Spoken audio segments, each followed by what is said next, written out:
Majoriti pesara bergantung sepenuhnya kepada wang pencen untuk menampung kos sara hidup.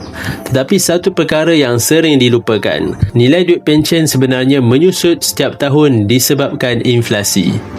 Hari ini mungkin cukup, tapi 5, 10 atau 15 tahun akan datang, kuasa beli yang sama tidak lagi wujud.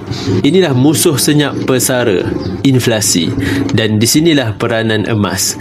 Emas berfungsi sebagai pelindung nilai. Ia bukan janji pulangan, tetapi jaminan bahawa nilai simpanan anda tidak dimakan inflasi. Sejak ribuan tahun, emas terbukti kalis susut nilai. Sebagai contoh, katakan 10 tahun lalu anda simpan RM10,000 dalam bentuk tunai.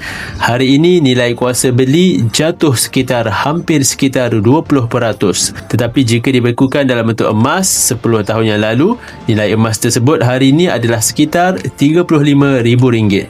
Sebab itu, antara langkah yang bijak buat pesara adalah membekukan sebahagian simpanan pencen ke dalam bentuk emas fizikal. Bukan untuk pelaburan agresif, tetapi untuk perlindungan. Dengan emas, pesara bukan sahaja menyimpan, mereka mengunci nilai masa depan. Ia bukan soal keuntungan semata-mata, tetapi kestabilan kewangan jangka panjang. Inflasi mungkin tidak boleh dihentikan, tetapi ia boleh dikawal dengan emas sebagai perisai. Bagi yang berminat untuk mengalihkan sebahagian simpanan ke dalam bentuk emas fizikal, anda boleh rujuk pin video saya untuk 5 langkah daftar akaun Public Gold, dan saya akan bimbing anda dalam cara dan langkah-langkah simpanan emas yang terbaik untuk anda.